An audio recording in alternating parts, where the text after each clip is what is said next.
आज भी वही कि दिल फिर बेकरार है। खड़ा हूँ आज भी वही कि तेरा इंतजार है। छू लो जो मुझे तुम कभी खो न जाऊं मैं। वो हर जगह, हर पल, हर चीज़ में, हमेशा, हर वक्त विद्यमान है, लेकिन हमारी चेतना शायद इतनी जागी नहीं अब तक कि हम उसे हर जगह महसूस कर सकें।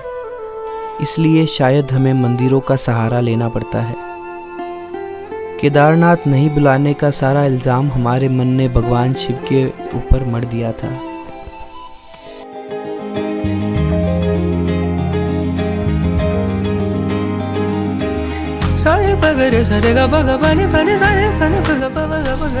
मैं ना मिर्ज़ा हूँ ना ही मीर, ना इतना माहिर हूँ कि जाहिर कर पाऊँ तुझ तक पहुँचना मेरे लिए कितना ज़रूरी था।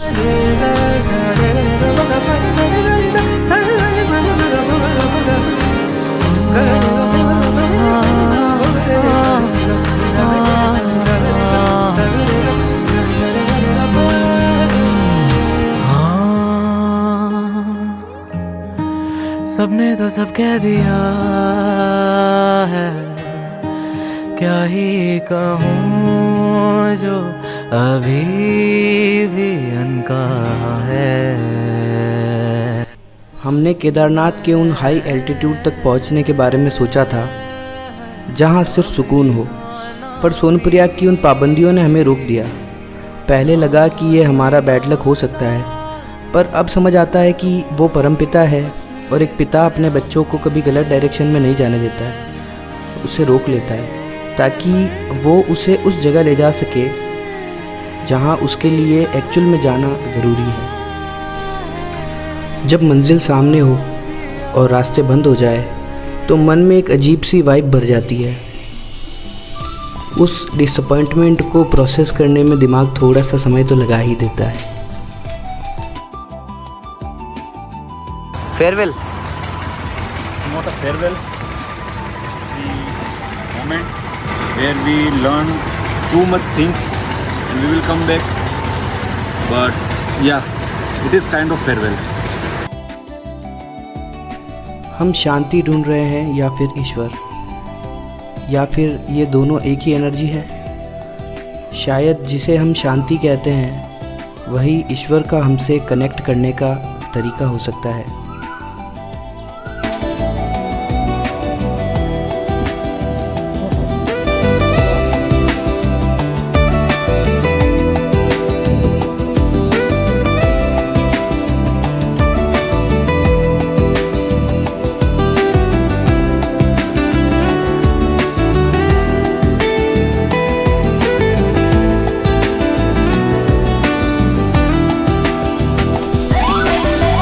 इतनी प्यारी पहाड़ियाँ, ऐसी ग्रीनरी और ऐसे झरने हमने वाकई कभी नहीं देखे थे।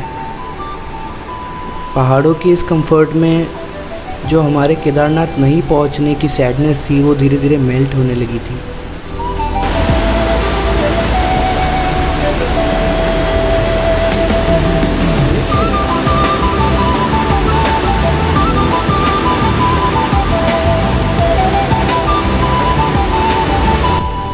अब मुझे क्लियरली धीरे धीरे समझ आने लगा था कि ये पूरी जर्नी हमने जैसे प्लान करी थी वैसा कुछ था ही नहीं इसमें। ऐसे मंदिरों के हमने दर्शन करे जिनका हमने नाम भी नहीं सुना हो।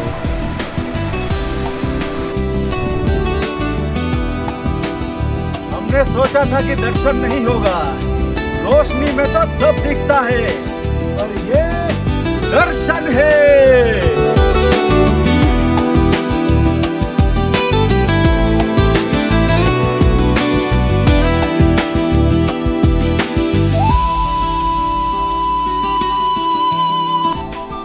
सोनप्रयाग, गौरीकुंड और केदारनाथ की तरफ जाते वक्त हमको ऐसा कोई भी पहाड़ देखने को नहीं मिला था जिसके ऊपर स्नो कैप हो, लेकिन जब भी हम रिटर्न आ रहे थे तब इतने सुंदर तरीके से केदारनाथ पीक हमको दिखाई दे रहा था जैसे पूरी तरीके से हमारे साथ साथ ही चल रहा हो।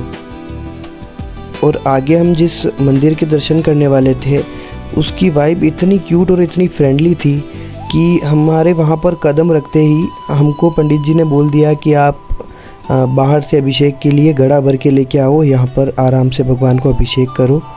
ना वहाँ पर हमको किसी लाइन में लगने की ज़रूरत थी और ना ही किसी की परमिशन लेने की ज़रूरत थी।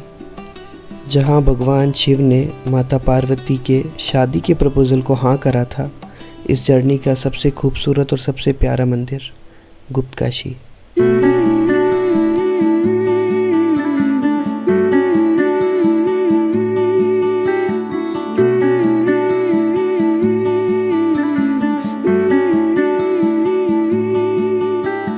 आशा नहीं है कहना तेरे बिना मैं रह पाऊंगा, सच में मैं मर जाऊंगा, सच में मैं मर जाऊंगा। ओ सुनिया सुनिया रातां ते रातां दे विच तू, जद भी तेनू लब्बां ते मिल जे मैनू तू, सारे दिन दियां गल्लां बह के दस्सां मैं तेनू, तू मैनू भुल्ले ना कदे मैं ना भुल्ला तेनू।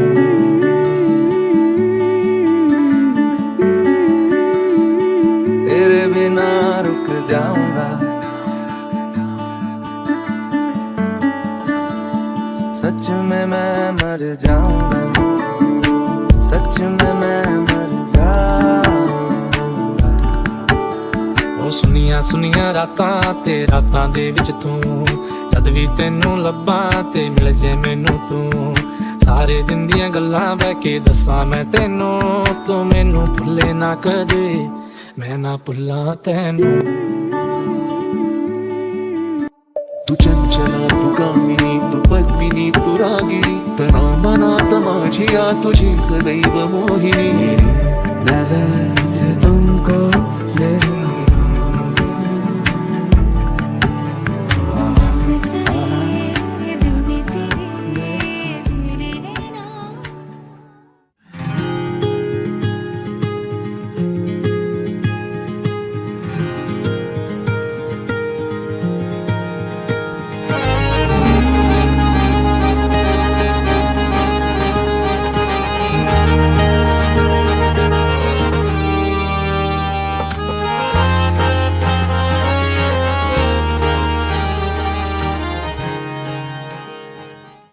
गुरुदेव मंदिर के बारे में और श्री केदार जी की गद्दी के बारे में हमें जानकारी दीजिए। यहाँ पे ये है पंच केदार गद्दी।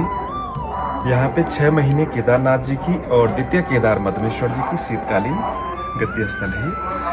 ये ओंकारेश्वर जी हैं, जो मेन मंदिर है यहाँ पे ओंकारेश्वर जी हैं, और 6 महीने शीतकालीन पूजा केदारनाथ जी की और द्वितीय केदार मदनेश्वर जी की यहीं पे होती है। फिर उत्तराखंड में जो पंच केदार हैं, ये पंच केदार गद्दी है। यहाँ पे 5 केदार हैं। पंच केदार यानी केदारनाथ, मदमेश्वर, तुंगनाथ, रुद्रनाथ, कल्पनाथ, यानी जहाँ पे भोलेनाथ ने अपने शरीर के अलग अलग अंगों में दर्शन दिए। केदारनाथ में पीठ, मदमेश्वर में नाभि, तुंगनाथ में हृदय बाहु, रुद्रनाथ में आंखें, कल्पनाथ में जटा। तो 2 केदार केदारनाथ और मदमेश्वर की शीतकालीन पूजा यहाँ पे, तुंगनाथ जी मक्कू मठ में, रुद्रनाथ जी गोपेश्वर में, और कल्पेश्वर कल्पनाथ कपाटबंद नहीं होते हैं, वहाँ 12 मास खुला है। इसके पीछे कोई कारण है स्पेसिफिक कि शीतकालीन में पूजा जो होती है, जहाँ मंदिर होते हैं, जैसे केदारनाथ की गद्दी केदारनाथ में होती है, वहाँ से वो नीचे आते हैं, इसके पीछे का कारण क्या है? कारण ये पुरानी परंपरा है। पुरानी परंपरा क्योंकि बर्फ गिरती थी जी, तो कहते हैं कि 6 महीने नर पूजा करते हैं और 6 महीने नारायण पूजा करते हैं। इसके पीछे का कारण क्या है?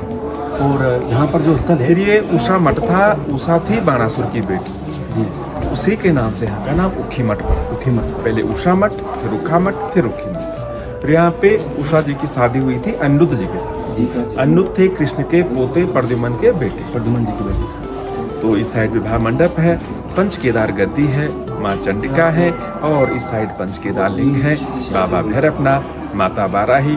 इनकी जो शादी पे बहुत लंबी कहानी है जी, कि उषा जी को सपना होता है, सपने में वो अनिरुद्ध को देखती हैं, उन्हें अपना पति मान लेती हैं। कहानी बहुत लंबी है, लेकिन यहाँ पे शादी हुई थी। शादी हुई थी जी सर। बहुत बहुत धन्यवाद गुरुदेव।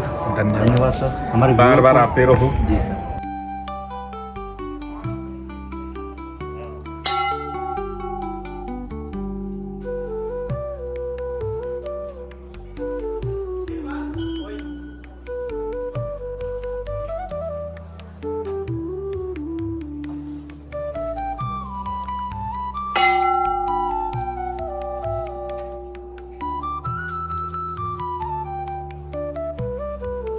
हम थे सोनप्रयाग से निराश होकर गए थे त्रिजुगी नारायण।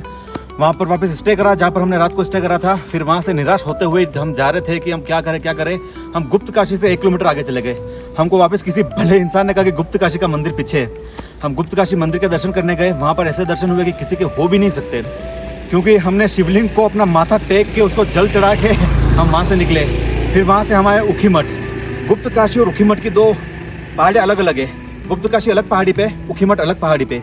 ऊखीमठ में हमने केदार जी गद्दी के दर्शन करे, फिर वहाँ से पंच केदारों के लिंग के दर्शन करे, और अब वहाँ से जा रहे हैं हम तुंगनाथ के लिए, जहाँ पर कोई क्राउड नहीं है, बस हम भाई तुंगनाथ के ये रास्ते में ही है, और व्यू तो आप दिख ही रहा होगा आपको भाई, जन्नत है।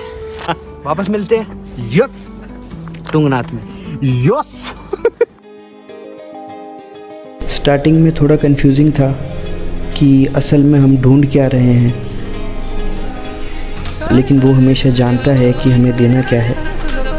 शांति बाहर नहीं, इसी विश्वास में है कि हम सही हाथों में हैं।